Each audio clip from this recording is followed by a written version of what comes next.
Hey, how's it going? Okay. What do we got? Cool bazooka toy. Cool. That's really cool till you walk into an airport with it, then you're going to jail. Yeah, I don't want to do that. I mean, it looks very real for it being a toy. You know about what year it was? I think it was about 50 years ago, like the early 60s, something like that. Okay, yeah. It would make sense. I mean, dads would come home and tell their kids about what they used in the wars and stuff like that. Yeah. And everybody wanted a bazooka. You know, I mean, it was like the ultimate weapon. I know, even when I saw it in the attic, I thought, oh, wow, that was cool, so. See, the cool thing about a bazooka was that, you know, unlike a rocket-propelled grenade, this thing, when you shot something, actually detonated on impact, which is what made them really valuable. A rocket-propelled grenade could hit a tank, bounce off it, ricochet 20 feet, and blow up that way. I mean, a single guy can take out a tank with one of these. That's pretty impressive. Yeah. So how's it work? This pulls back. I think it's like spring-loaded. And you take one of the missiles and... Now, do you want to shoot it, or...? Yeah, let me check it out. So what, you just pull the trigger now? Yeah, it should be ready to go. All right. Hey, Pops. Damn, son! Oh, you all right? I don't know.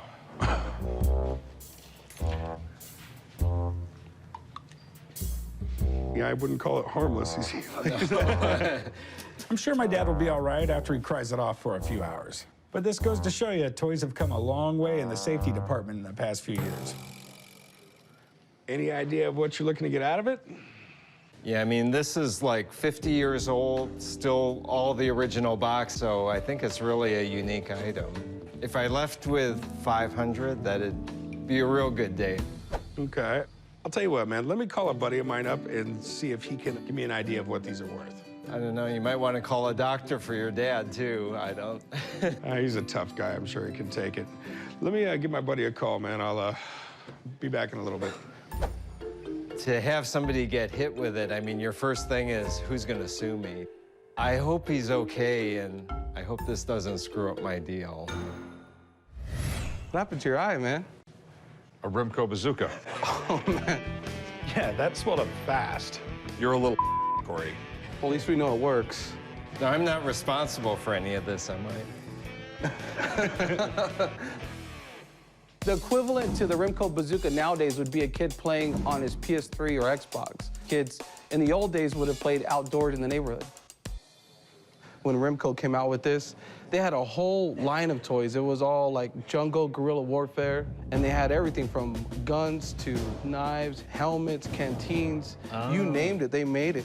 I mean, this was in the Vietnam era. Kids were seeing images of war on TV, and kids wanted to emulate that through the toys. This would have been on everybody's Christmas list in 1962. Everything looks like it's here. You mind if I take a closer look just to see what we got? Yeah, just don't load it, name it. It's very uncommon to see these in good condition. All this here is cardboard. Well, this is cardboard, this is plastic. So you're outside playing with it, you leave it outside. It's very easy for rain or get dried out or ripped or torn. Really, really nice condition. Let me look at the inside of the box. We got all the missiles here. We got the original target. We got the instructions. That should make it a lot easier to sell, definitely. So what do you think it's worth?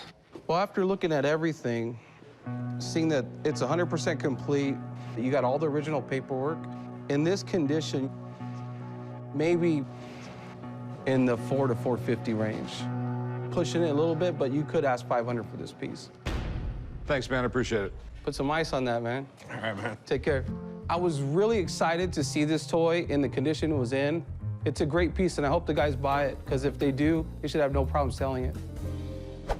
You heard my guy. I can realistically expect to sell it for 500 bucks on a good day. That being said, I can't pay you 500 bucks, otherwise I make no money. Yeah. I'll offer you around 200 bucks for it. Yeah, I'd really like to get closer to 500, so. 350 bucks, man. That's the most I'm gonna pay you for it. Think we could meet in the middle at No, 4? we're not. 350, man. $375, come on. Everything's intact. God, this guy over. All right, you know what? You beat me. All right, $375. There we go. Dad, you want to write them up? No. I'll meet you over there.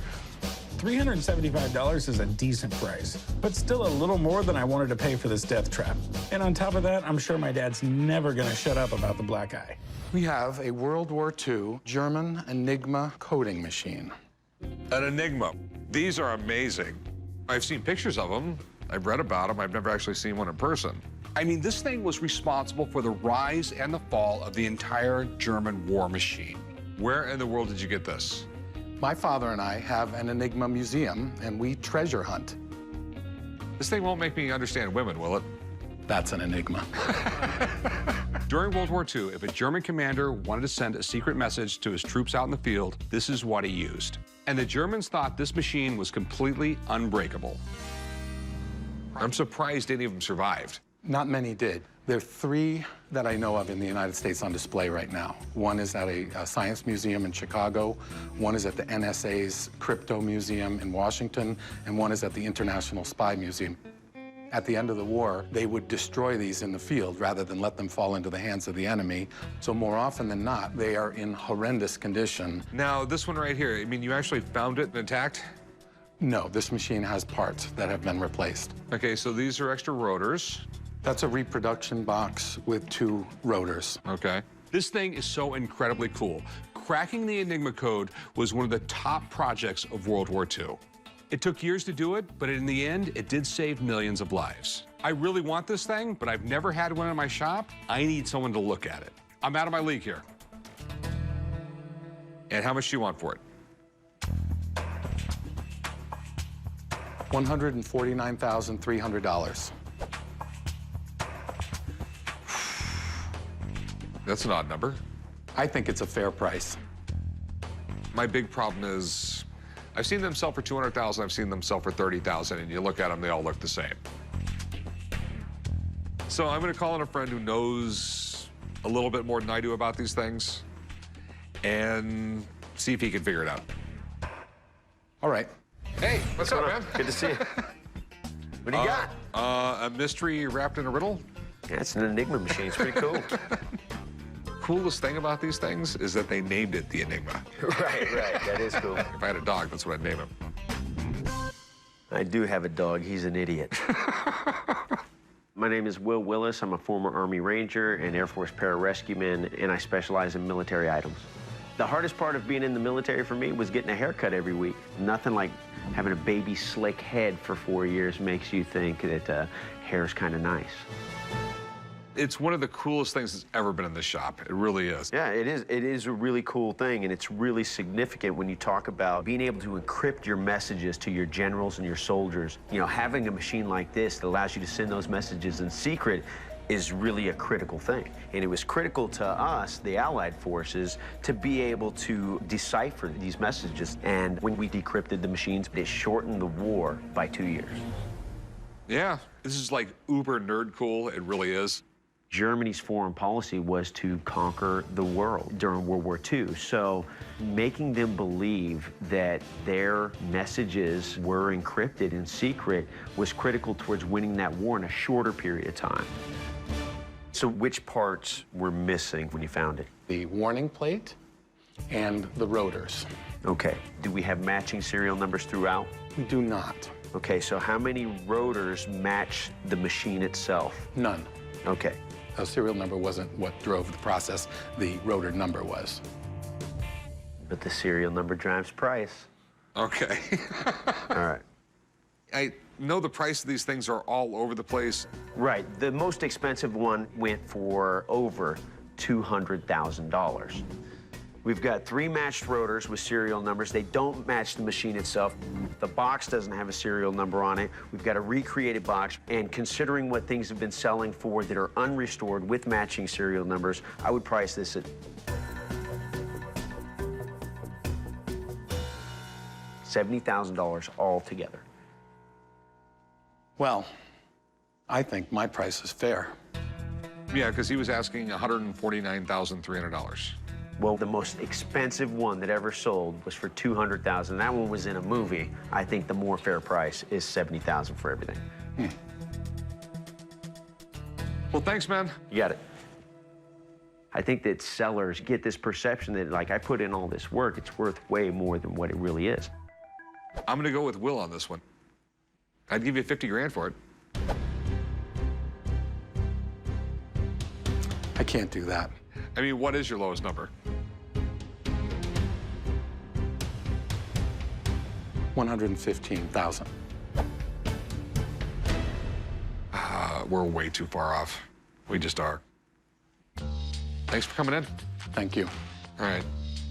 This really sucks because the likelihood of another one coming in my shop is not good. But we are over 60 grand apart, and that's way too much ground to even try and cover. But you know what? I really did want that thing. What do you got? What I got here is a very rare Babe Ruth Boston Red Sox team photo from his 1915 rookie season. That is cool. I love Babe Ruth. The guy had a really interesting life. Did you know, apparently at 7 years old, he was so bad that his parents put him into reform school. Didn't want anything to do with him at 7 years old, which I think is probably bad parents. Yeah, correct. I bought the photo at an auction about 7 years ago. There are only about 5 or 6 in existence of this Type 1 variation. I'm asking $12,500, but the least I'll take is probably $9,000. A lot of people don't know that in 1914, 1915, to sign a legal document, it wasn't 18, it was 21. Correct. So the Red Sox more or less had to be his guardian, and I think the Yankees paid like $200,000 for him, which was just an enormous amount of money back then. I guess they thought he was that good. Right. But next thing you know, the biggest rock star, I don't think there's ever been anyone as big as Babe Ruth. He transcends generations and generations. And this was a publicity photo of some sort? Correct. They put these in the newspapers. These are very rare. They tell me there's about 6 of this Type 1 variation in existence, but the other one I've seen has pinholes in it. Anything Babe Ruth from this time period is worth money, if it's real. Over the years, there's been a lot of fake Babe Ruth stuff that's tried to sneak onto my shelves. I have to be extremely careful here. And what are you looking to do? Are you looking to sell it? I need to sell it. I'm asking a very reasonable $12,500. Okay. I see you had it authenticated? Yes, a professional sports authenticator. Okay. Why in the world did you open it up? The side is open, which means you can pull the photograph out and replace it with something else. It came straight from the auction house in this sleeve. I said, I don't want it in case because I might want to frame it. Okay. You mind if I have a friend look at it? Have at it. Okay, hang out. I'll be back in a few minutes. You got it. He can call an expert, but I verify my information. I pretty much know all there is to know, but yeah, he can go ahead and call whoever he wants. Man, 1915 Boston Red Sox? Mm-hmm. 20-year-old Babe Ruth. That's right. That is really cool. I mean, who could have possibly imagined what history had in store for this guy? With baseball being in its infancy and Babe Ruth came into the sport, there's only very few media outlets covering it, so having anything related to Babe Ruth surviving 100 years later is an amazing find. So, I mean, one of the biggest urban legends in baseball is, how did Babe Ruth get the name The Babe? The story goes back to his days when he was in the minor leagues with the Baltimore Orioles. A guy by the name of Jack Dunn kind of took him under his wing since he was underage at the time and really took care of him. So his other teammates kind of busted his balls a little bit about it. Oh, he's Jack's newest babe and everything. And it kind of stuck after that. Cool. Here's my concerns. Okay. It's open. And everything I see PSA is generally sealed up. Sometimes. With PSA, you can have discretion as to whether you want it encapsulated or just stickered. In this case, it has just a sticker on it. And in looking at this one, I mean, the sticker, the letter, the condition, everything's authentic on this. Okay, that's cool. Okay, so the big question, what do you think it's worth? I can't emphasize how exceedingly rare it is to find an image of Babe Ruth, especially from his rookie year. So these are actually a really big deal. And honestly, man, in this kind of condition, On a good day, I'd say you could sell this for about 10 grand. Okay. Thanks, man. You got it, man. But when you're talking about a photograph from his rookie season, 100 years old, there are far less of those out there than there are autographed baseballs or other items. I don't think it would last long in any retail setting. Well, verified. I mean, what's your best price on it? What about 12,000? There's no way in the world that's going to happen because I don't think I can get that much out of it. You heard Jeremy. On a good day, I could sell it for 10,000. So I'll give you 7 grand. 7 grand. Wow. You heard what the man said. They rarely come up. I think it'll sell fast. I really do. 11,000. No. I will go 7. I take all the risk. I have stuff all over the place in here that I thought would sell real quick. Will you do 8,500? No, I will do 7,000. That's what I can do. I've come down. You haven't bumped up not even a nickel. I won't bump up a dime. Yeah, I don't think I can let it go for that price. But thanks anyway. All right, thanks for coming in, though. All right, okay. Yeah, I'm disappointed he didn't budge from 7,000. I thought he would at least come up $500. It looks like it's back to the auction houses and see if I can get a little more money for it. How are you doing today? Good. I brought you in a very rare book. You have a book. You know what? My boss is right here. Hold on a quick second. Hey, Rick, do you have a second to look at a book? Sure. Today was actually kind of weird. I was just looking at a book with Rick, and another one came in. It was just perfect timing. The Adventures of Tom Sawyer. Classic of American literature.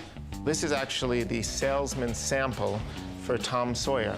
Okay, that is definitely cool. I consider it the holy grail of Mark Twain collecting. All right, there you go.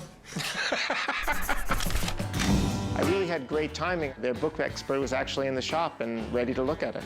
The book is sort of like the preview for a movie. These are excerpts from Tom Sawyer. I'm prepared for tough negotiation. I've been here a few times. They always have their eye on the profit. 1876, Tom Sawyer came out.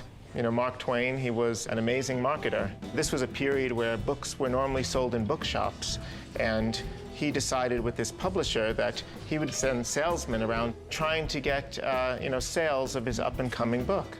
When you open it up, you have different binding types, like you would offer a cloth binding at a certain price, or different types of leather bindings.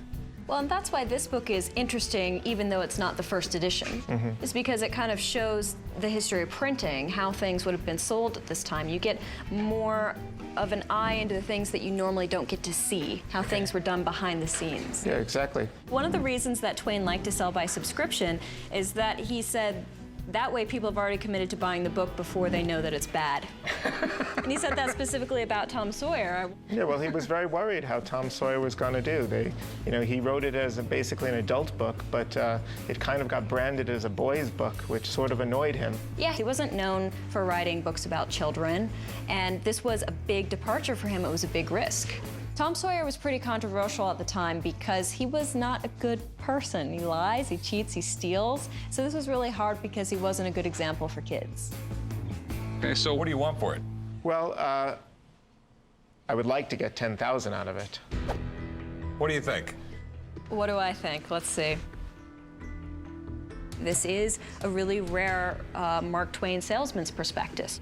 Salesmen's copies were thrown out after they had served their use. That being said, it's also quite beat up, and it's still not a first edition Tom Sawyer. With all of those things in mind, the value that I would place on it retail is probably between $9,000 and $10,000. Okay. I'm thinking 5 grand. I have to resell it. I have to make money. I mean, I tried to find out, and the Library of Congress doesn't even have a copy of the salesman sample. It's that rare.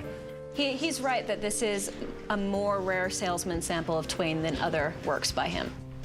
Yeah, honestly, 5 grand is just too little for me to go. I mean, I want you to make a profit. I honestly didn't think 10,000 was unreasonable. I'll tell you what, at the end of Tom Sawyer, he finds gold. You know how much gold he finds? $5,000 worth. $6,000. Find $6,000 worth of gold. That's really the least I could take. And I think it gives you... I'll go 55. It's a fair price. You know it's a fair price. I actually think 6,000 is cheap. It was a little awkward to sit there during the negotiation. You want to put in your 2 cents, but it's not really your business. I really want to stick to 6. I'll go $5,500. 6,000, you will have a line of Twain collectors at your door, I promise you. Once you start getting over like $1,000, $2,000, the amount of people in this world that have the money to buy it and are willing to buy it dramatically falls off a cliff. It's honestly hard to give this one up for that. It's a very special book. How about, like, you know, Tom Sawyer, he swears on a blood oath. I'll do a blood oath at $5,500. $5,500. It's a deal.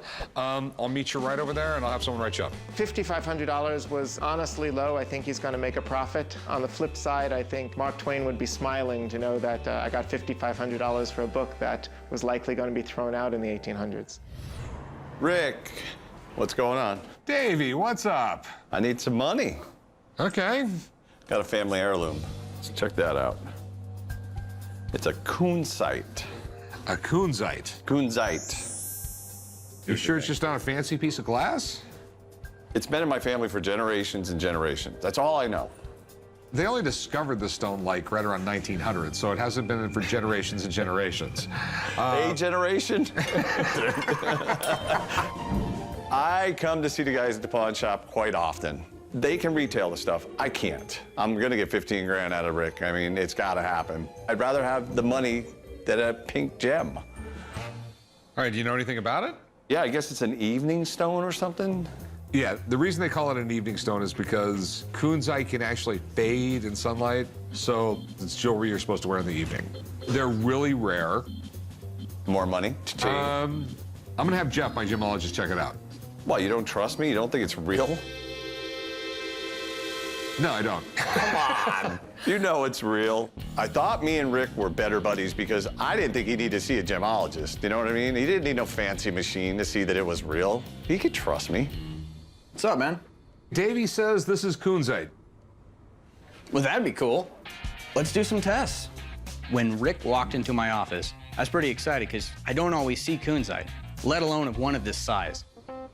All stones have clarity characteristics which can help identify them. If it's glass, most likely there's going to be air bubbles. And so what I can see in here are inclusions that tell me that this is natural. So far, good news, right?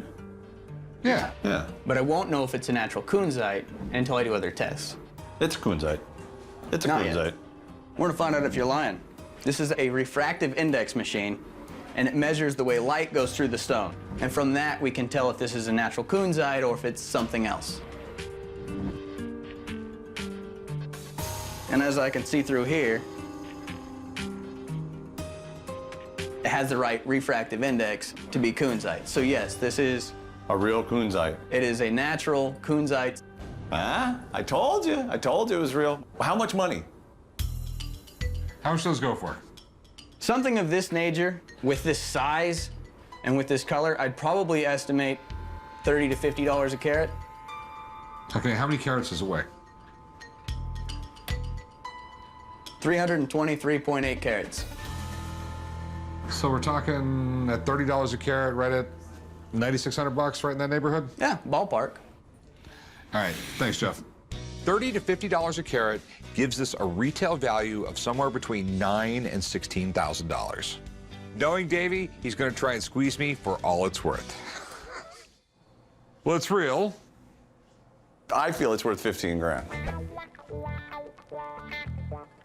9,600 if I need one. I don't need one, okay? It's big. It deserves big money. I'll give you 5 grand.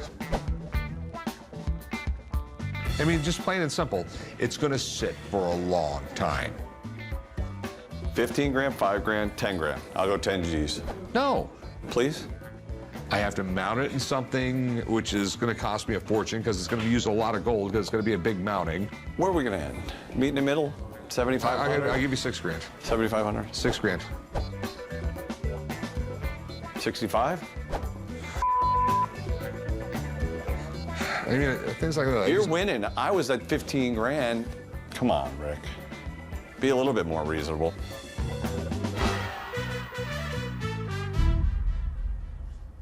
All right, 65. All right. All right, give me your ID. I don't hate Rick. I like doing business with Rick and Corey. But, you know, sometimes they win, sometimes I win. I mean, this one, they won. Don't make fun of my picture. I was much younger then. What do we got here? I have a signed letter from Napoleon from 1809. Whoa. He's right into his Minister of War regarding gunpowder replacement. Okay, cool. So is that his initials? That is his signature from that time period. Okay. Looks a lot like mine, just... This letter is different because it talks about gunpowder, which I don't think there's many letters out there with that documented. I'm going to be asking 3,000. Napoleon was a great general, and he knew how to micromanage, and that's what I like the most. The little general. The little general, that's right. Napoleon was a really, really interesting guy. He was the lowest of the low when it comes to royalty. But since he was royalty, that really helped his rise to power. He was a little bit bat crazy. He'd work like 18, 19 hours a day. You know, the reason why he's bald right there is from pulling his hair out, because he tried to do everything. Napoleon Bonaparte is considered one of the greatest military leaders in history. He had a little bit of an ego, though. When he was crowned emperor, he thought the only person actually worthy to put the crown on his head was himself. So, I'm assuming you want to sell it? I do. All right. How much you want for it? I'm asking 3,000. You know, I've been burned on Napoleon signatures before, and I don't want that happening again. So, do you mind if I have someone look at it? Not at all. I'm gonna give him a call. I'll get him down here. It'll take him 10 minutes. Okay? Sounds good. If this checks out, it could be worth some good money and is definitely sellable. So I called in Steve so he can take a look at it. Hi, Ben. Parlez-vous français? Oui. Well, this is what I called you about. He says it's Napoleon. This letter is about talking to a general that we need more gunpowder. And if you think about it, that shouldn't be, you know, signed by Napoleon. It should be someone lower, but he was such a micromanager, he had to do it himself. Of course. That's just how the guy was, and it kind of lends to his character. So is this legit? Okay, well, the first thing I want to do is I'd like to see it out of glass so I can see if it's printed or not. No problem. Can you take that out for me? Of course. Okay. You know, through the years, I've seen my fair share of Napoleon signatures. They're kind of rushed, hurried, more or less sloppy, like he just wanted to get through the stack of things he had to sign.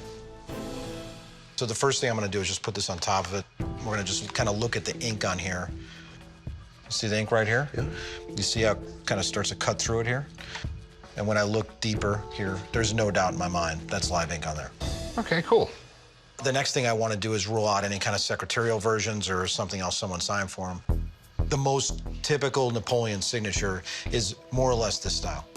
So basically what we see is almost an NP. I mean, his P's a little oversized here. Here's another document. We'll take a look at it again. We see the same type of letter formations. He comes right under here. Look at this pressure he puts here. He's putting that pressure there. So you think it's 100% legit? No question about it, yeah. All great signs, yeah. Great piece. Good. Okay, so what's it worth? The marketplace has really been flooded with this guy's signature. There's a lot of it out there. And, you know, collectors still collect it, but you don't have a tidal wave of people trying to rush out and get Napoleon signatures. Based on all that, the value of this is right about $1,500. Okay. Well, thanks, man. Appreciate it. Yeah, good to see you. Good luck with that, man. Thanks. Nice talking to you. You know, I think a piece signed by Napoleon, especially framed up with a picture of him, I think that's something that is going to go pretty quick because people do know this guy. He's a big part of world history, and he's still a desirable autograph. So you're not going to give me 3,000, are you? No. Well, not when I can probably sell it for right around 1,500. There's definitely value here. I mean, it's not like it's worthless, but, you know, 1,500 bucks is a lot of money for someone to spend on an autograph. 2,000. Why in the world would I ever do 2,000 when I could sell it for 1,500? Okay, I'll tell you what, I will give you $1,000.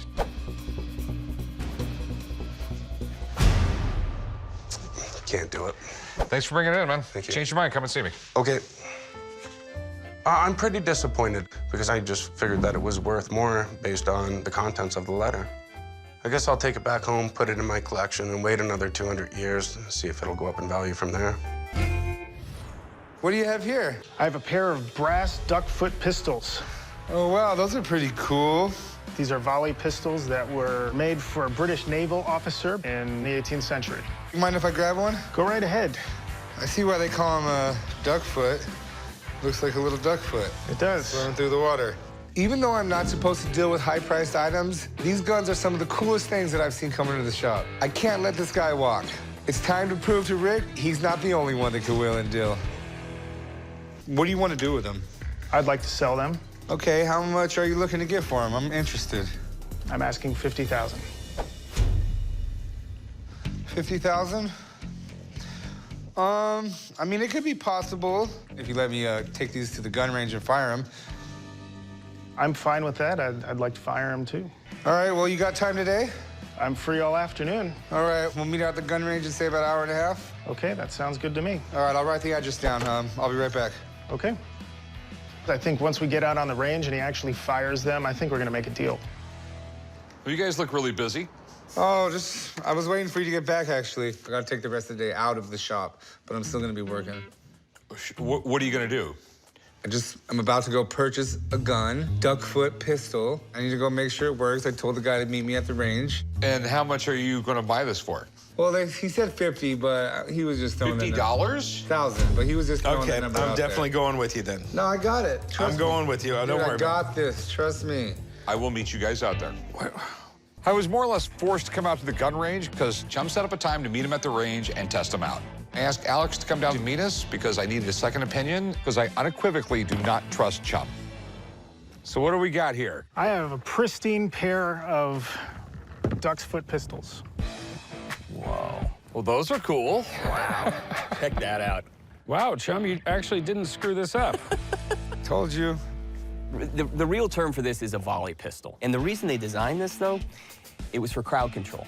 So any time that you might have a mass of people trying to get you, you would want a volley pistol in your hand. Oh, wow. Now look, you guys see that mark? Has a V and there's a crown over it? Yeah. Those are British proof marks. Basically, they passed a law because they didn't want gun makers making bad guns that would blow up and kill people who were firing them. So in England, any time you made a gun, you had to submit it to the proof house. They would put 3 times the amount of powder in it that it was supposed to be able to handle. If it didn't blow up, they stamped it with a V with a crown, means viewed. So each of these barrels is viewed. That's a really good sign. Sweet. Okay, so it's all right with you if we shoot him? Yes, go right ahead. All right, we'll load him up. All right, Chum. That is cocked and ready to fire. Corey? Chum, you're first.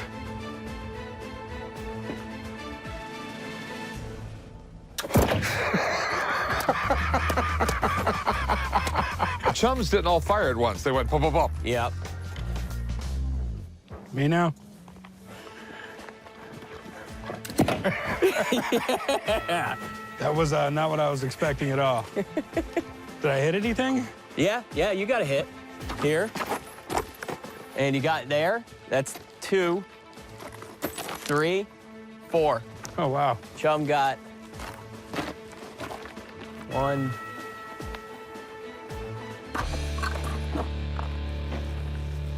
You had 4 barrels and you shot the target once. What? So, I mean, I know they're cool, but what are they worth? They're the real deal. They're rare, they're really early by a known maker, and they fire. These are not inexpensive pistols. I value them at $45,000. Okay, well, man, I really appreciate you coming down. You're welcome. Thank you. Good luck. Nice to meet you. Thank you. There's a huge market for duck's foot pistols. I do think it's worth for the shop to purchase them because they're never going to see a pair like this again. So what are you looking to get out of them? I was looking for $50,000. You know I can't pay that. I'm more in the $20,000 range. Can you come down a little bit, or? Would you accept 40? I'll tell you what, man. I could do 30 grand. That's the most I can do. Would you do 35? I wouldn't. 30 grand is what I can do. Sorry, I can't take anything less than 35. Well, I appreciate it, my man. Maybe Thank next you. time. Take care. I wasn't able to make a deal today with the volley pistols, but, you know, I think that I'm gonna have to fend off a whole crowd of buyers once I get them back out there. I have probably the world's #1 Pokemon collection inside this case. Little figures? Cards, and they're all Charizards, which is the #1 Pokemon guy. Okay, hold on 1 second here. Yes. Chum, Yeah? this guy's got Pokemon cards.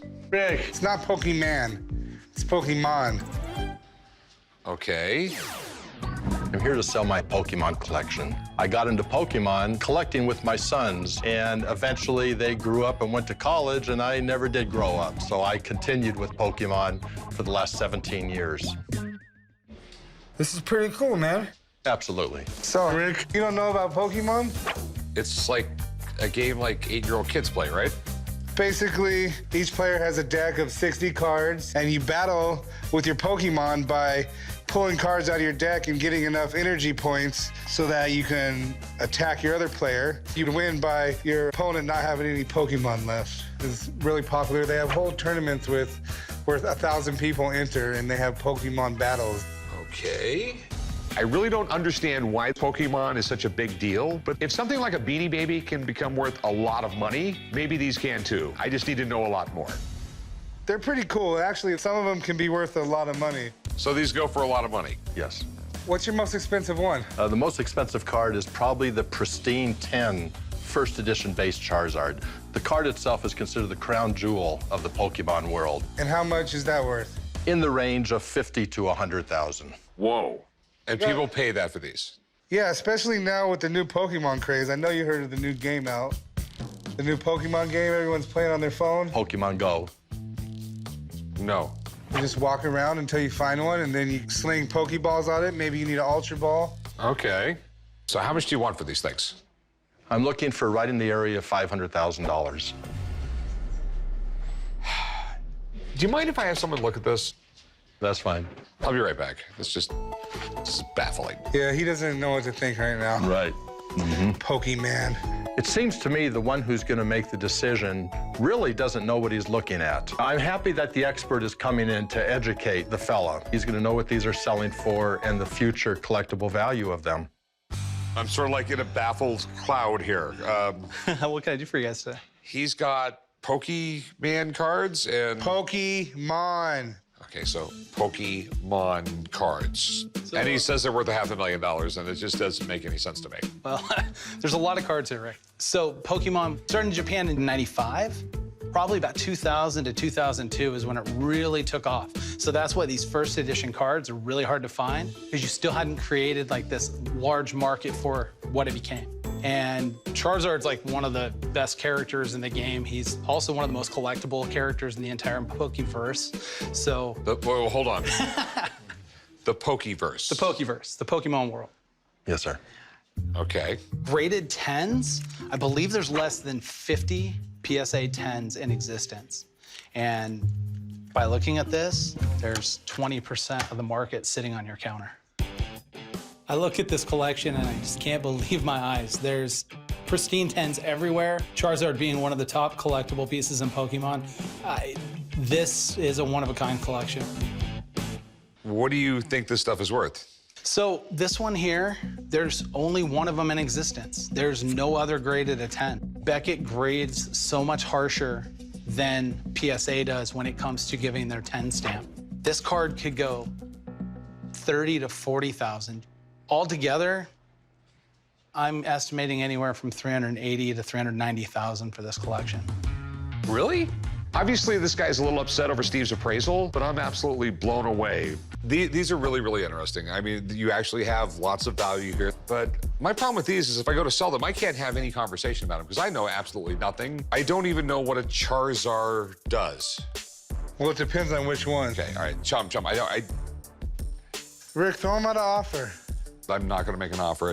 It's out of my skill set completely, 100%. I'm not going to be able to sell something I don't understand whatsoever. So I'll make him an offer. Not with my money. I don't have the knowledge or expertise to sell these things. Thanks for bringing it in. Thank you. $380,000 worth of Charizard. I still don't know the difference between a Pokemon and a Charizard. Actually, Charizard is a Pokemon. Yeah. Hey, how's it going? Pretty good. How about yourself? Good. What do we got here? Well, I have a pre-revolutionary document from 1774. It's the extracts from the votes and proceedings of the American Continental Congress. Okay. This is like the pre-Declaration of Independence. Great Britain was really getting on our nerves. This is basically where they're complaining to Great Britain about just them being dicks. I'm here to sell a pre-revolutionary document from 1774. I purchase estates and storage units at auction, and I liquidate the contents. This document happened to go on the back burner for about 10 years until I realized what I had in my possession. I'm looking to get $15,000 for this. This is a pretty amazing thing you have here. At this point, 1774, we were second-class citizens living in these colonies across the ocean. We had no representation. They were just basically, you'll do what you're told. This was a condensed version of what they did when Congress was in session. There was a lot of resolutions and everything else we were sending to England saying, hey, please get off our backs. Just treat us equal. Let us do commerce and let's live our lives just like normal British citizens. And this right here is telling England, like, quit being unreasonable, which they didn't do. So that ended up leading to a war. So have you had anybody look at this? No. Do you know if this is a first edition? I believe it is. So how much you want for it? I'm looking for $15,000. I have no idea if that's a good price. It's very interesting. I know it's rare. It's very collectible. But there's a lot of questions I have about it. Things like this get really, really technical. The right condition, the right paper, the right printing, everything. So let me call somebody up to take a look at this, if you don't mind, okay? Absolutely. I'll be right back. I'm totally fine with an expert coming in. I welcome it. I'm eager to know what the book is worth. Wow. So you know this is one of the most important documents from the American Revolution, right? Yeah, it's like the early Declaration of Independence. Like, The pre-declaration? yeah, it's just like we're just telling Great Britain off. Well, this is actually the point where we're still trying to come to some sort of compromise. You have the First Continental Congress, which meets in the fall of 1774. And that's when representatives from the colonies get together and they say, all right, we got to do something about all of these acts, essentially things that are like taxes or closing the port in Boston or quartering soldiers in our homes, that type of situation. The intolerable acts. Yes, the intolerable acts. A lot of the problems were happening in Massachusetts, in Boston in particular. And for a long time, other colonies were like, you know what, that's Boston's problem, that's not my problem. And so for a long time, there wasn't unity. And the thing that's so important about this is the first time you have the colonies coming together, united, to talk to Great Britain. So the United and United States starts here. That's incredible. So these are the most important points of what the Continental Congress was discussing. And it gets printed in Philadelphia, and then immediately they want it spread as much as possible to the colonies. So what's the condition? Something like this wasn't meant to last. It was meant to be printed quickly and spread really quickly and then, like, thrown away. So you look at this and you think, oh, it's kind of roughed up. I look at this and I say, that's beautiful. For this to survive hundreds of years in this condition without ever getting bound, that's really a big deal. And you have the original stitching. This is everything that a collector wants. Okay, so he's asking $15,000 for it. Clue me in. I have known of copies selling for around $12,000. Okay. But this is not complete. Do you see here, we're on page 48. We've got this sentence here at the end. But to unite with us in one social compact formed, the sentence cuts off. This is missing on the page. So once a book is no longer complete, that price sinks very rapidly. Honestly, I wouldn't expect a collector to pay more than about $4,000 for it. Okay. You're the best. Take care. All right, so all said, what will we take for it? How about $3,500? No. I'll give you 2,500 bucks, so that I could probably get 4,000 for it. How about 2850?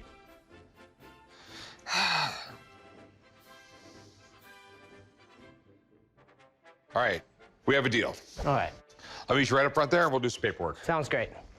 There's nothing so cool as owning an original snapshot of history as it was being made, except for how much money I can make when I sell it. Not that I'm not going to read this thing 10 times before I do sell it. Hey, how's it going? Oh, yeah. Pretty good? Good. What do we got here? Scarface Morgan Silver Dollar, top 100 variety. It's one of the cooler ones. It's got probably the coolest name, though. Say hello to my little friend. Indeed.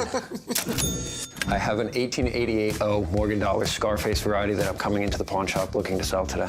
There's about 19 of these in existence in graded mint state. I'm hoping to sell the coin for $15,000. This is interesting. Morgan Silver Dollars. To this day, it's the most popular collected coin in the United States. Morgan Silver Dollars, they came out in 1878. The reason why it's called a Morgan dollar is that the engraver was named Morgan. We basically imported him from England because we wanted prettier coins, because they were kind of blah. You know, we just got to be honest about it. So they called him, and he made this beautiful design, and it literally came out of the mint like this. By making silver dollars, the government would actually make money off the whole thing. So we wanted tons of silver dollars in circulation. So the way the coin's made, you have the steel die on one side and then the steel die on the other side. They put a planchet in the center. So the machine starts stamping them out really quickly, and the minting machine basically broke. And so Lady Liberty here has a scarred outer face. It was basically a mistake. And then they replaced the die. But the thing is, some of these ended up in the bags of silver dollars that were going to banks, and some of them actually got out of circulation. Yeah, so where'd you get it? I found it in a box. Actually been sitting in my collection for about 4 years. I thought it was a scratch for 4 years and did some research and found out it's actually pretty rare. It's pretty rare. I don't know how many exist, but I'm sure it's less than 100. I've never seen one of these things in person before. I've seen them in books and like magazines, things like that. Super cool that you just ran across it, so you probably paid like 20 bucks for it. I'll plead the fifth. All right. So here's the deal. There's a weird market in coins of people who collect errors, and this is considered an error, and it's like one of the coolest errors. It's the king of the errors. Yeah, they're pretty collectible. Did you know how much you wanted for it? $15,000. $15,000. I have no idea if that's the right price. Normally on like a graded coin, you can just look it up and get a really quick idea of the market value. But when you start talking rare, weird stuff, there's not really a price guide. I got a friend who specializes just basically in weird coins. Cool. So give me a minute, I'll be right back, okay? Sure. Ah, your little friend. Wow. That's it. That's a Scarface. This is one of the most significant of the errors of Morgan dollars. This one is particularly expensive because it is just a huge die break. This die was probably literally almost falling apart when this coin was struck. So you can tell from here, the die is broken almost all the way across. So there are 4 acknowledged states of this, and collectors of these kinds of things, the more destruction, the better. If you got this in the first die state, it's a $125 coin. If you get it in the final die state, it's worth many thousands. This is a terminal die state, which means it's the most valuable. So it makes a big difference. Okay, so going off the fact that it's like a terminal die state, what's it worth? It's a very, very specialized coin.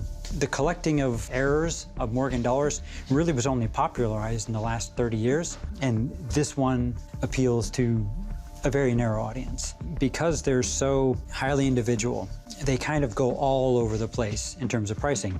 The record for one of these is almost 20,000, and that was for one that was a little nicer than this, like a grade higher. But these things are very difficult to come up with an exact price, because in one auction they'll bring a little more, in one auction a little less, and the market has mellowed a little bit since then. So this is worth about $7,000. Well, thanks, Ben. Perfect. Thank you, and congratulations. Thank you. Thank you. I mean, I'd give you like $4,500 for it. I'm gonna have to pass on that.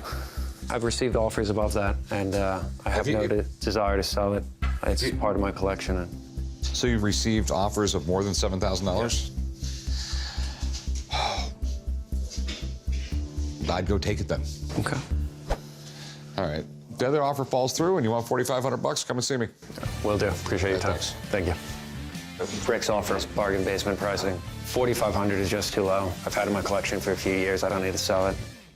Hello, how you doing? I'm good. How are you? Pretty good. What can I do for you? I have this Star Wars Ewok telephone. I want to see what you think about it. You mind if I take it out of the box? Go ahead.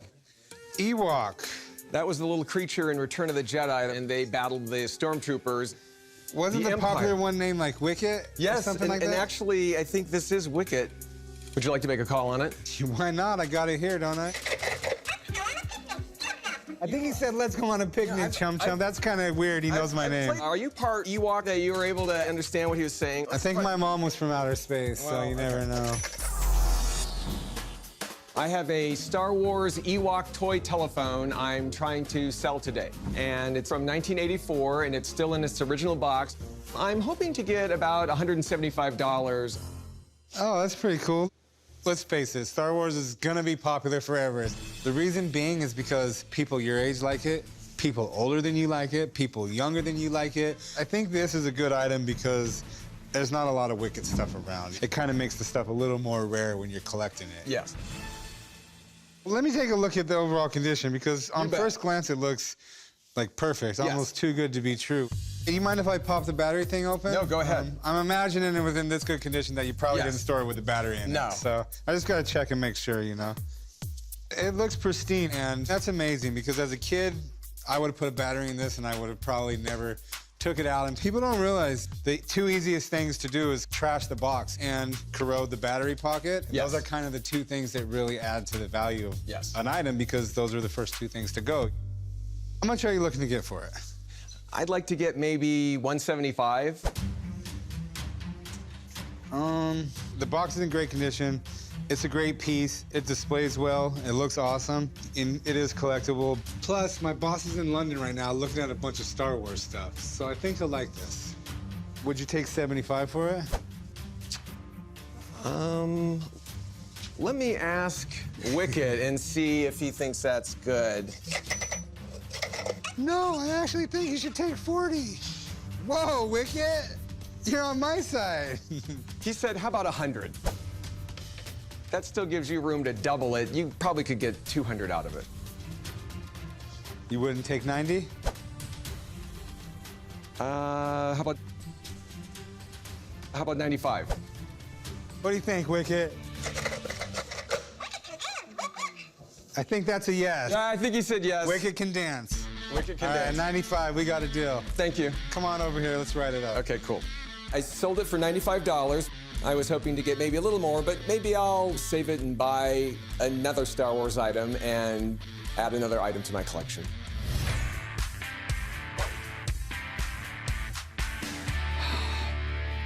So did you miss me? Didn't even notice you were gone. Well, London was absolutely amazing. I bought a Star Wars poster signed by all the cast and the crew. Heard you were out on a little Star Wars mission? Yes, I was. Check it out. Ewok talking telephone. Okay. You know who Wicket is, right? He just said, I'm an Ewok, give Chum a raise. He buys good things. Okay, because I didn't understand one bit of it. Well, you don't speak Ewok.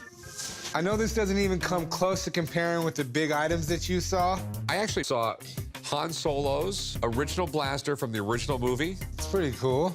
Did you try to buy it? No, it's like worth like $1 million. So you're too cheap. You know what? I'm proud of my purchase here. I think you'll do good on it. Good job, Chum. Good job, Chum. Thank you. So where's your next vacation? I wonder if they got any cool stuff in the Bahamas. Hey, how can I help you? Hi. I have a book for you to look at today. Okay. On the Trial of Witches. On the Trial of Witches? Printed in London in 1716. Oh, that's great. The two ladies that were accused here actually never confessed, but they were summarily hung. All this back then was crazy, just the way it was proved you're a witch. They would keep on stacking bricks on your chest until you confessed, and then if you didn't confess, you just died. I got this book from a friend of mine that decided he wanted to stop collecting books, so he offered it to me. The leather covers were essentially about to fall off. I wanted to rebind it so someone could read the book and enjoy it. If we're able to make a deal today, I'd like to be able to take the money and put it towards a college fund that my wife and I have set up for our twins. This is about? About a witch trial in 1662 that later formed the basis of the Salem witch trials in the 1690s. A trial of witches at the Aziz? Held at Bury St. Edmunds in Suffolk, England. That's absolutely great. Essentially what you have here is a transcript of the trial that was held at that time. So there's a lot of interesting notes about the things that the two ladies that were the witches, supposed witches, were accused of. And it's the children that they were accused of bewitching, it's basically their testimony. Do you know that if this is like a first edition or a second edition? This actually is a second edition. The first edition was printed in 1682. This is the stated second edition from 1716. Okay. Hysteria around witchcraft has been around since the dawn of time. And in the 1500s and 1600s in Europe, they had over 50,000 witches executed.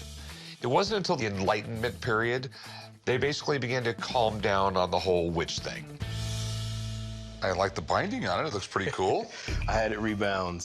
When I originally got it, it was in a little bit rough shape on the outside, but everything on the textbook on the inside was in remarkable condition. Okay. So how much were you looking to get out of it? I'm asking $2,500 for the book. Okay. I have no idea if that's a good price or not. Do you mind to have someone look at it? Absolutely, yeah. Okay. Would love to. She knows everything there is to know about him. So, okay. Give me a few minutes. I'll get her down here. Have her take a look at it, and we'll go from there. Sounds good. Okay, be right back. Thank you. I'm excited to have an expert come in and take a look at the book. I look forward to hearing her opinion. A book on witches. Oh, think about it. If I lived in the 17th century, I would have been called a witch. She gets called something close to that now. Stop it. Would you like this evaluation? Or... Yes, I would. Just, right. And don't cast a spell on me. All right. So, it's a trial of witches. This trial right here was a landmark case because Cotton Mather used this as the authority to say, we will use spectral evidence in the Salem witch trials. Okay. Spectral evidence is essentially dreams. The people who are being tortured by the witch, they can point to that person and say, oh, that was the person I saw in the dream. That can be used as evidence in a court of law. Crazy. Oh, yeah, because I dream some really weird stuff, so... Don't we all, though? And this was the precedent. This book is right up my alley. I love learning about these primary source historical records that tell us how people thought they had evidence for witchcraft, whether a woman was actually a witch. So what do you think it's worth? This is an okay shape.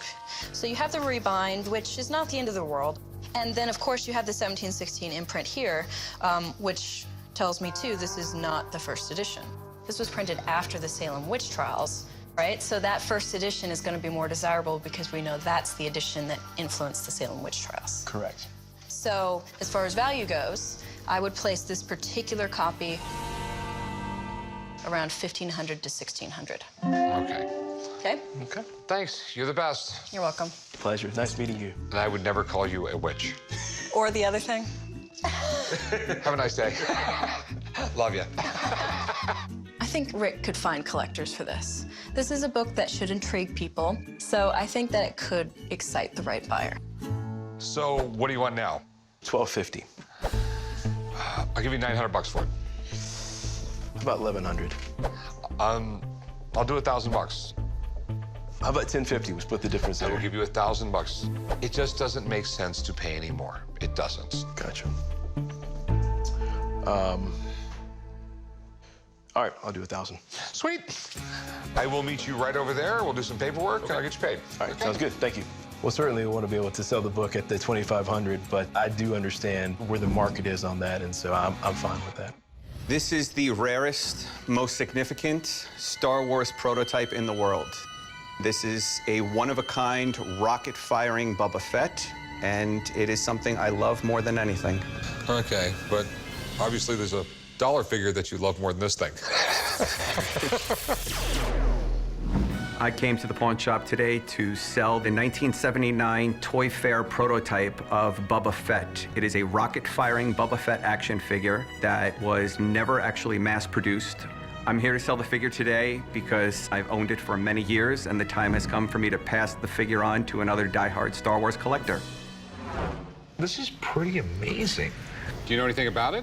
This was actually displayed at the 1979 Toy Fair in New York City, and it is the only carded rocket-firing Boba Fett in the world. Basically, back in 1979, they promoted this figure as a rocket-firing Boba Fett. It has a spring mechanism in the back of the figure where it actually projects and shoots this little tiny rocket out of its back.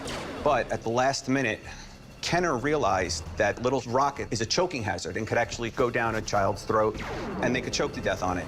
The rocket in the back was glued down. Okay. And everybody was just beyond upset. That is really neat. What price do you want for this priceless item? I am asking $150,000 firm. Okay. Since I have never even heard of this. Most people haven't. Let me call my Star Wars nerd, okay? I would love to meet him. Well, apparently, people like you get really excited over this. Absolutely. So is it real? Yeah, there's no doubt about it. This is the holy grail of Star Wars toy collecting. It's right here, and it's in your store. All right, so what do you think I could sell it for? The extreme rarity of this is just off the charts. I mean, it's one of one we're talking about here. Minimal $125,000. Okay. Thank you. No problem. So you're firm at 150? I'm firm at $150,000. It is a bargain. I'm not going to buy this for an investment. I'm going to buy this to resell it. I understand. So I'd give you 100 grand for it. I'm sorry, I can't do 100 grand. Well, if you change your mind, I got 100 grand. I thank you very much for the offer, but I'm going to have to say no. Okay. Thanks for coming in, though, man. I appreciate it. Meeting you. Thank you very much. I feel that the expert's opinion is a little low. Unfortunately, the offer of $100,000 is a bounty I cannot accept. I have a rare Civil War era photograph of a property at Gettysburg on Emmitsburg Road.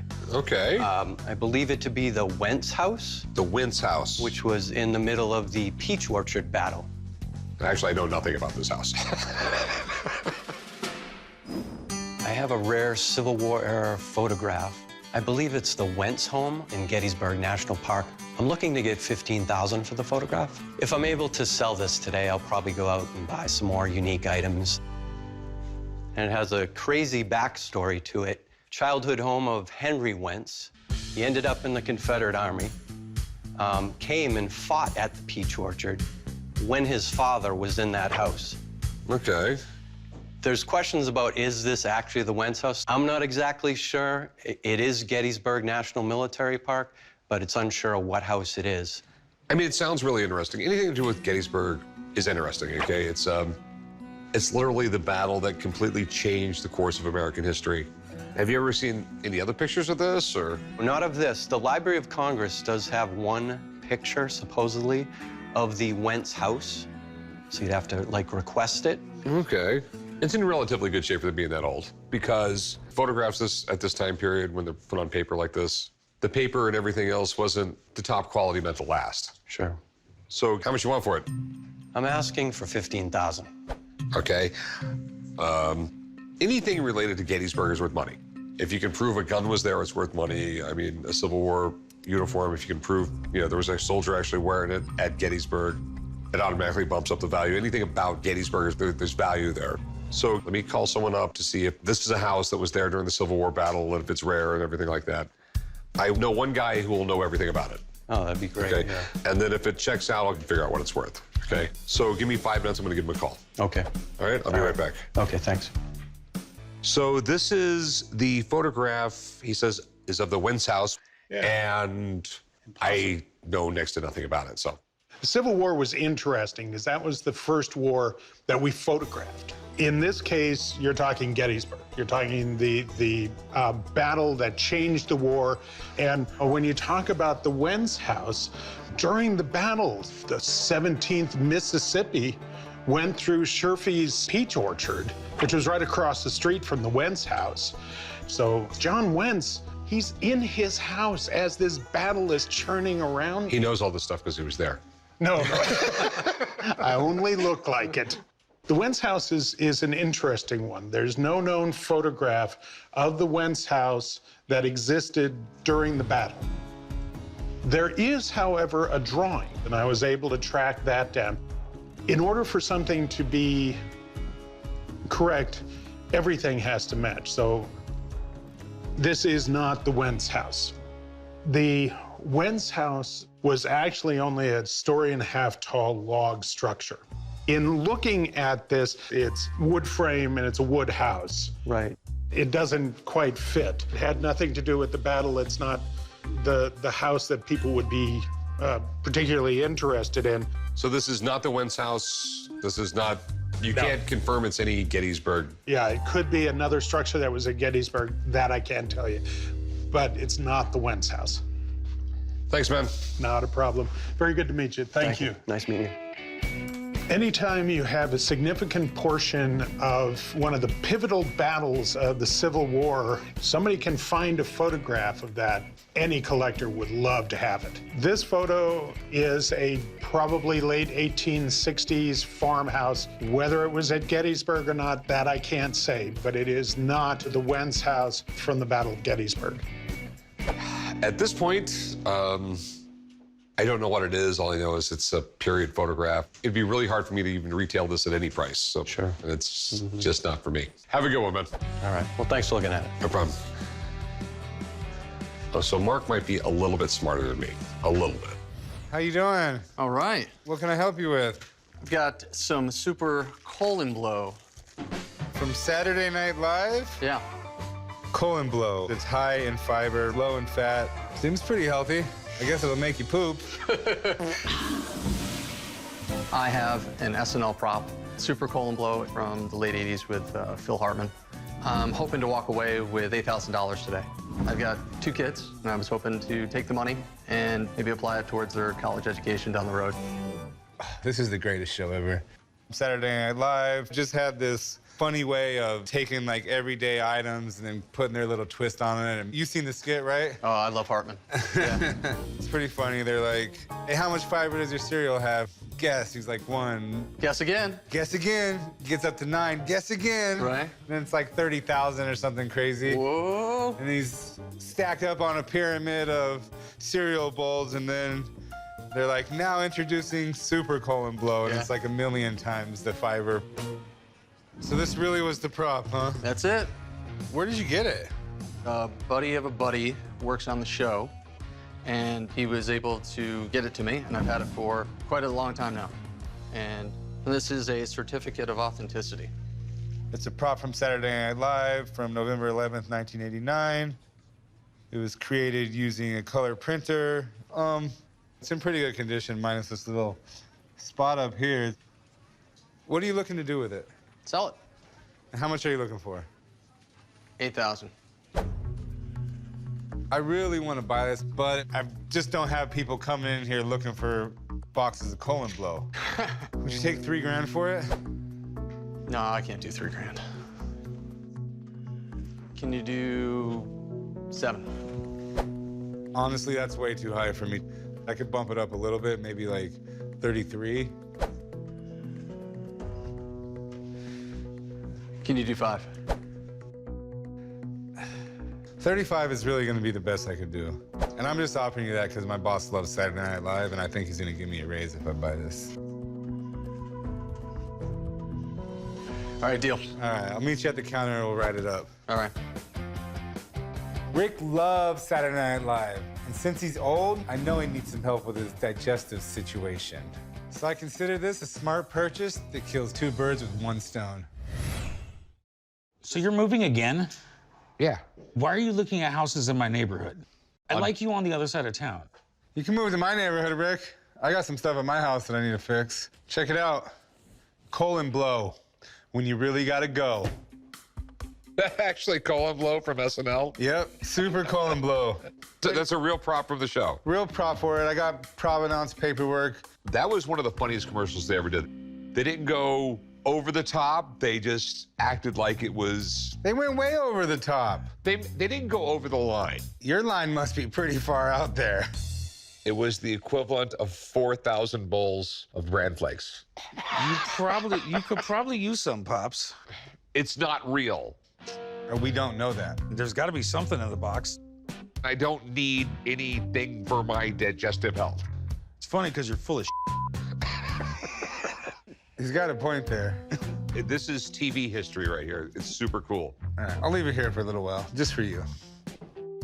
I got to go to the bathroom.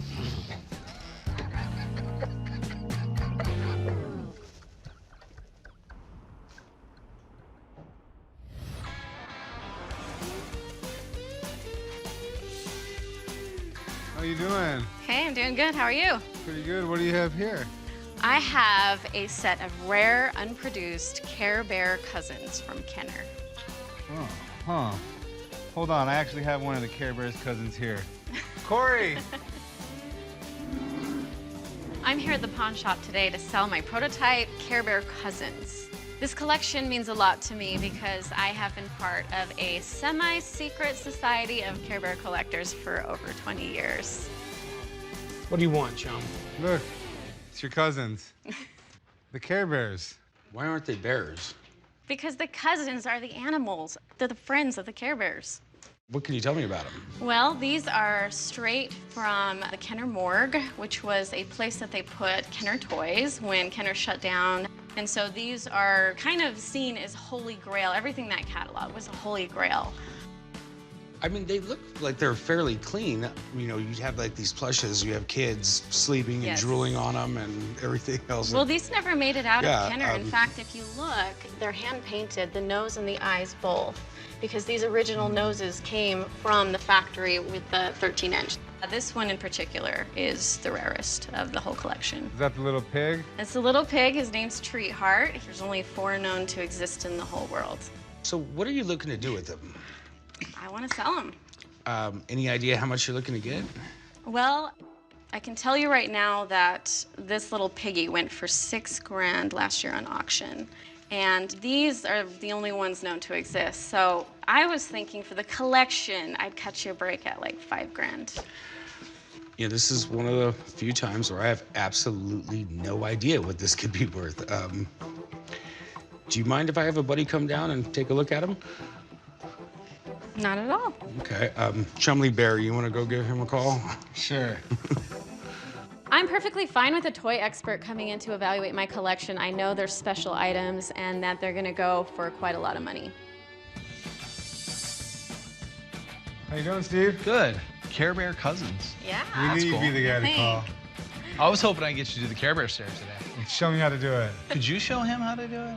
Oh, love comes out of your belly. I have a lot of love and a lot of belly, so I'm probably pretty good at it. So when it comes to origins of toys like this, what's really unique is that these actually came from greeting cards. You had American Greetings had created a line of cards, Get Well Soon, and you had Grumpy, and he had a little cloud with rain on his belly. And that was kind of like the first inception. From about 84 to 86 is when you really saw the cartoon line thriving, the movie comes out. So it took a few years to get going, but once it did, it was a pretty big piece. And there was like kind of like a cult following of Care Bear collectors out there. She seems like she knows a little something about that. Overall, they all look like they're in great condition. The eyes, the noses all look to be hand-painted. And as for the pig you got here, now the pig's really unique because there's only a handful of them known to exist. Last I was aware, there was 2 or 3 of them that were actually the painted versions. There was 1 or 2 that was available that was unpainted. Do you mind if I take a look at it? Just he would be a prototype. He was never produced. He was one that everybody wanted. He's got a little bit of age in his legs. I wouldn't say it's cracks. We call it toy leprosy, but still, for a prototype being what he is, he's in very, very good condition. So I assume you guys asked me to come here to give you a value? I mean, I have no idea what these could be worth. I think overall, you're gonna have no problem for the plush getting $1,400 for them. The pig is a little bit different. I believe that that's a much more rare toy. It's gonna be a little bit different of a market for it. I think that you'll have no problem getting $3,000 for him. Hopefully that helps you out. Thanks for coming in. Thanks, John. Appreciate Corey, it, man. thank you. Good luck. Thank you. So what do you think? Chum, I'm gonna go ahead and let you handle this. Have a good day. All right. All right, I'm gonna Care Bear stare right now and try to get you to the price I want. All right. He gave you a number, $4,400. So I'm thinking $4,400. That's gonna be a little too high for me. How about 22? Whew, that's tough. I don't think a Care Bear would approve of that. 22. This is Chumlee Bear. I'm God. spreading love and joy. Okay, how about 3,500? And that's giving you such a deal. How about 31?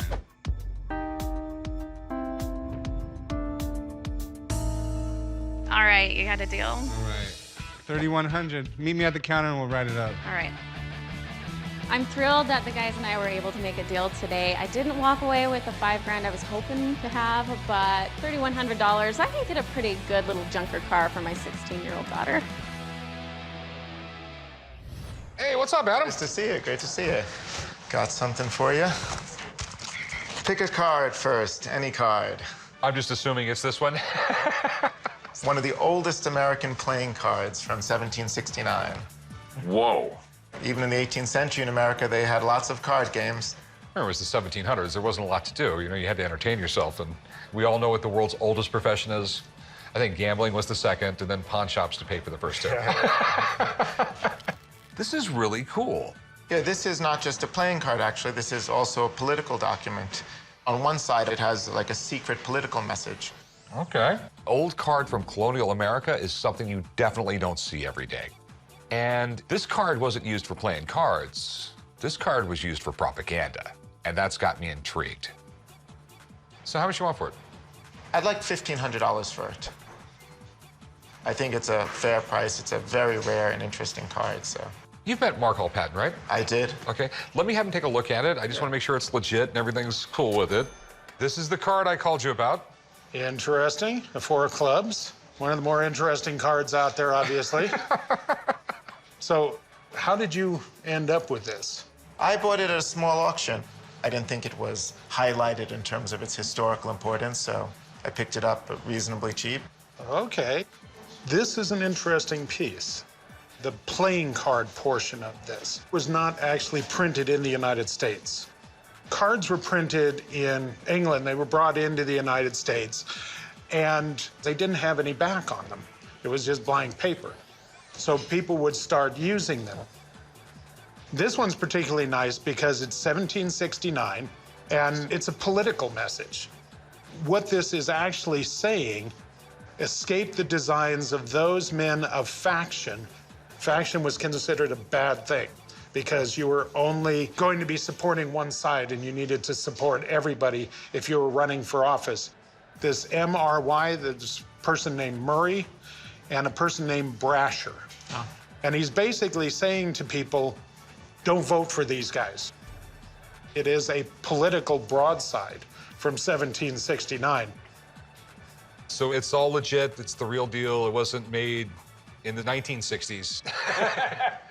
No, as far as I can tell, this is absolutely legit, and it's scarce. It's very scarce. I know of only 4 or 5 in public collections. You're not going to see another one of these. Thanks, man. You're the best. Thank you. Very thanks for all the interesting. insight. Thank you. This card is a very unique original piece of printing from pre-revolutionary times. I certainly would want to have it. If he buys it, I think Rick's enough of a geek when it comes to history that he's going to love it. So you heard it, 1760s, rebellious spirit in America, a very rare card. It's cool, but you know how it is when you have that rare one thing, you know, that's trying to figure out a price. Sure. So, $1,000. $1,000, huh?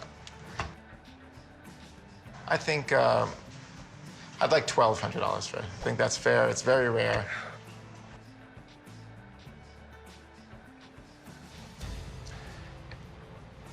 You got a deal, man. Sounds good. You got Cool. yourself a card. This is cool. I like this. I think it's a fair price. It is very hard to value things that are very unique and very rare. With the $1,200, I'm definitely gonna look for more things that I think they'll be interested in, and I'll bring them back in. You know Adam, the picker that goes around looking for old books? Yeah.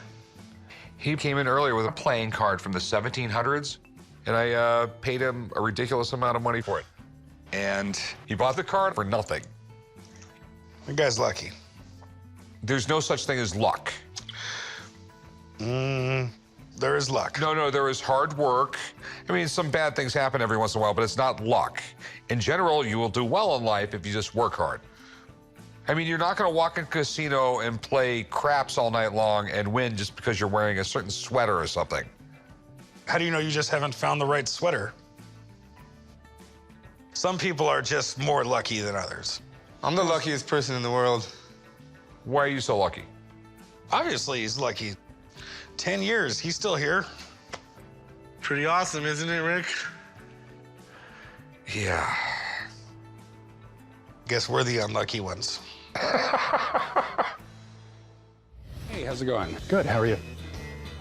What do we got here? Because I don't buy black bags. Okay. And it looks like you're about to do a magic trick or something. No magic trick today, but bear with me 1 second here.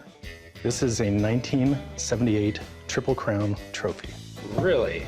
Yes. You don't look like the size of a jockey. No. I have a 1978 Triple Crown trophy. Since this is one of the only ones available, I thought it would be a good investment. I'm hoping to get $500,000 for the trophy. How in the world did you get this? I work with the trainer for his family. And so when the opportunity came up, I went ahead and made the investment. What horse was it? The horse was named Affirmed. I mean, at one point, this was the fastest horse in the world. Yes. So the bag says Cartier. I'm assuming they made it? Yes, they did. Doesn't surprise me. I know Tiffany's makes the Lombardi trophy. Yes. This is huge. This is damn near the equivalent of somebody coming in here and selling me a Stanley Cup. Pretty much. It's kind of only a little more rare. Yeah, I mean, it's only happened about, what, 13 times in history? You know, it's the Kentucky Derby, the Preakness, and the Belmont. Forgive me, I don't really follow horse racing, but I know how big this is. I know how rare this is. And it happens to be from a sport I really don't know that much about. So what are you looking to get out of it? $500,000. And normally when someone asks for $500,000 in here, I kind of laugh. I have no idea what it's worth. You know, this is something you just don't really ever get an opportunity to look at and buy. I'm actually shocked that somebody ended up selling it. Yes. I'll tell you what, man, I'm gonna have to call a buddy of mine in to take a look at it. Because if you brought me in the Stanley Cup right now, I'm gonna have a lot of questions. And to me, that's the equivalent here. I'll be right back. Let me give him a call. Okay. I'm fine with an expert coming in to look at it. I know it's real. This way they'll authenticate it, and I'll get the price that I'm looking for. Hey, Dan, what's up, man? Hey, Corey, how you doing, bud? Here you go. Good to see you. Hey, how you doing? Hi, Patrick. Dude, Triple Crown trophy. I don't even know where to start. Unbelievable. I've actually never seen one. Wow. Yeah, this, I mean, it's the Triple Crown trophy. This is just incredible. I mean, it's like having the ball that somebody threw a no-hitter with. You know Right, what I mean? right, yeah. Like, it's not supposed to be in public hands. Yeah. Like, this is supposed to be in a museum. Now, I had a huge question, because I've made the mistake of buying Grammys and Oscars and stuff before, and you're not allowed to own them. And I ended up having to give them back. Is this something that you could even own? The trainer might have passed away, which in this case, Laz Brera passed away in 1991. Families are able to sell trophies to help out with bills and stuff like that. And this is the first time I've ever seen something like this in front of me. I mean, this is incredible. Okay, so I gotta ask, man, I mean, I don't know how to put a value on this. You're right. It's tough to put a value as far as comparing this to other big trophies. In my career, none of these have ever come out to the market, to the public. Comparing other trophies, you know, what they go for, this is worth $500,000. I mean, is there a market for it? The horse racing collectibles market is a small niche, and there will be someone that will come out eventually that's looking for something of this high caliber that just needs to have something that no one else has. Okay, well, my man, I really appreciate it. You got it, absolutely. Yeah. It's nice to meet you. Nice to meet you too. So you heard what Dan said. I might be able to get $500,000 for it. That's at an auction with the right buyer, and I gotta sell it to a guy who wants a trophy he didn't win. You willing to come down from that number a little bit, or? I really need to get $500,000 for it. I'm around 125. It's pretty far off. Would you go 225? I really need to get 5 for it. I think 225 is gonna be the most I can do on it. I really can't go below 500,000. I really can't pay more than 225. I appreciate you coming down, though. All right, thank you. Unfortunately, he didn't pony up the money that I was looking for, so we weren't able to make a deal today. I really need to make my money back on the investment, and I'm confident that I can find a buyer that's gonna give me more than that. Hey, what's up, man? Hello. I have a 1956 Pez space ray gun. Pez candy I always thought was disgusting. They started off as an aid to get people to stop smoking. You know, so it was a little round tablet that tasted like mint, but people didn't want to quit smoking. So they decided to turn it into fruit-flavored candies and make it into stuff, you know, kids would like. Whenever I got one when I was a kid, I would just tear the whole package open and eat them at once. I thought you said you didn't like Pez. I didn't, but that's how I figured that out. I'm here to sell my 1956 Pez space ray gun. I had the opportunity to purchase a very large collection, which included a lot of other vintage toys and collectibles, and this Pez space ray gun was one of those pieces. I don't have any personal sentimental value to it, but it's very nostalgic. This is interesting. I mean, I love Pez. Like in the 60s, they started making the 3D heads, and they had the little comics on the packaging. I was just at a candy convention. I went to the Pez people, and they gave me this Pez dispenser. And I looked it up on the internet, and it was already going for $200. Yeah, I mean, the company's lasted forever, and they're doing something right. How would you use it? Well, so it has this little piece right here. The cartridge comes out. And then you just put that down like so. And you're on that. And whenever you would pull the trigger here, the Pez would shoot out the actual front of the gun. Okay, I'm sure that got discontinued pretty quick. You have kids just sticking a gun in their mouth and shooting candy, right? That seems kind of bizarre. So what are you looking to do with it? I want to sell it. What are you looking to get? I'm asking $500. Okay, I don't know what the market on Pez dispensers is like right now. One of my biggest issues is there was a massive influx of counterfeit and fake Pez dispensers. Mind if I have my buddy Steve come down and take a look? Absolutely. Got a Pez dispenser. That's what you called me for. I'm trying to put this thing in the candy shop. That's a really cool piece for you to put in the candy shop, although I don't know if you can actually legally sell it or not. No, I want to display it. Why couldn't I legally sell it? You could. Why couldn't I legally sell it? Because it was actually taken off the market because kids had a choking hazard with it. Really? So it was discontinued for that purpose. Yeah. When you told me what it was, I was like, oh man, I haven't seen one of these in so long. You know, 1956, this was basically like the third item that Pez offered on the market towards kids. Can I take a look at it? Absolutely. Awesome. Overall, it looks like it's in pretty good shape, and then it looks like you have your gun permit. You can't have a gun without a gun permit. Can't carry without the gun permit, that's correct. This was actually your instruction sheet. These are not usually available with the guns because this was the first thing that would go. So it's neat to see that intact and everything. So I think you've got a legit space gun from 1956. So what do you think it's worth? These are really desirable. I think you guys would have no problem getting $450 for it. Well, I appreciate you coming. Cool, thanks. All right, thank you. See you later. So, remind me again, how much were you looking for? I'm looking to get $500. Oh, about 250 bucks. How about $400? How about 3 you smile, shake my hand, and say yes? Oh, that's a tough one. 300 smiles, shake your hand. Okay. Deal. Chum, you want to write them up? Sure, let's go write it up. I'm thrilled that I was able to make a deal here today.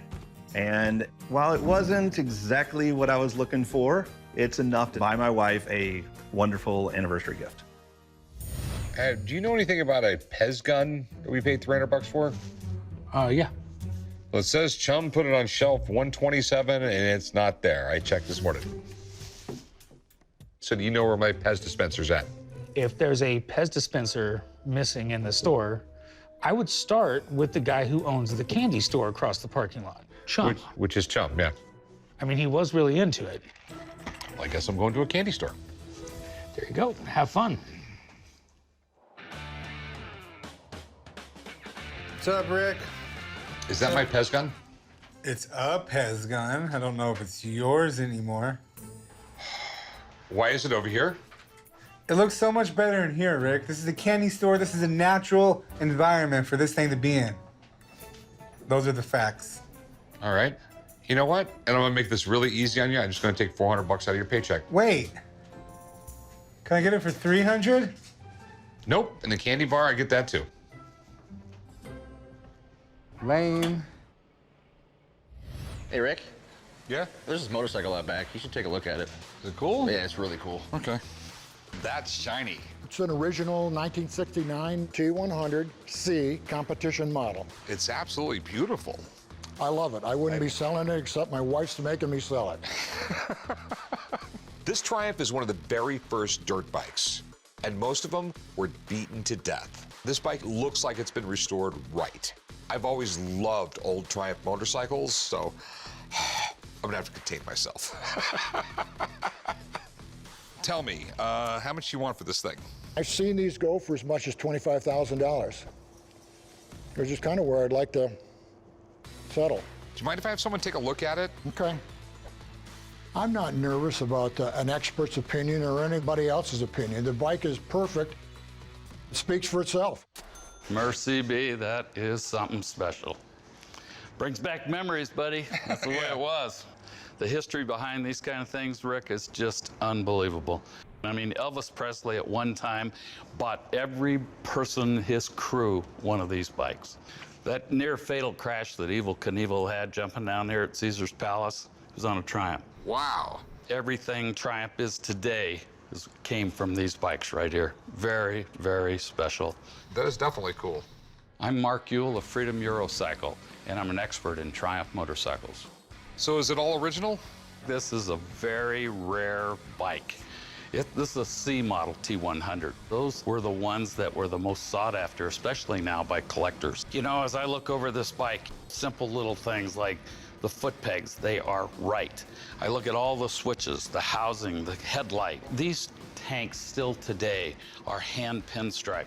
It's a pleasure to look at something like that, knowing they're still maintaining that today. The upswept pipes on it, very, very rare piece. Very few of them left. Pretty special bike, Rick. Okay. So what do you think it's worth? Somebody that was an avid collector of these motorcycles right here, I mean, they might pay $30,000. But realistically, it's in that $20,000, $25,000 range. Something like that is really what this bike might be worth. All right, this is really cool, but... Would you like to take it out and ride it? That might Yeah. sell you on it. I don't need to ride this bike to make this deal, but I'm going to because I can. I'll give you a call if I buy it. Thank you, Rick. Nice meeting you, sir. Good luck. Thank you. Finding a 1969 Triumph Trophy 500. It's so rare. This is a motorcycle I think that would fit in the store here, but I would like to see Rick keep it for himself. Here we go.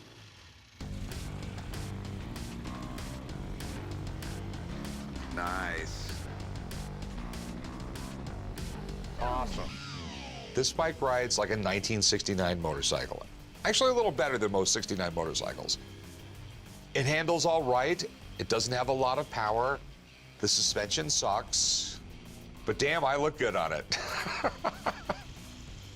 I'm in love with this bike. I really, really hope I can make a deal on this thing. What do you think? Pretty snappy? For a 69 bike, yeah. It's like a brand new bike. It is. So, Amy, what's your bottom line? I'm still talking 25. I'll give you 14 grand. Now, I'm not going to lose it for 14 grand. What is your best price? I'll come off my 25, 20 grand. I'll tell you what, I'll give you 15. I mean, it's a fair price. I mean, if you put this in an auction, you know, by the time you pay the auction fees and everything, you know what a nightmare the auctions can be. $17,500. It's a really cool bike. Don't get me wrong, but I think as far as business goes, it will be hard for me to even sell this. 15 grand's it. You drive a hard bargain, Rick. If it wasn't for my wife making me sell it, I'd stick to my guns. 15, I'll do it.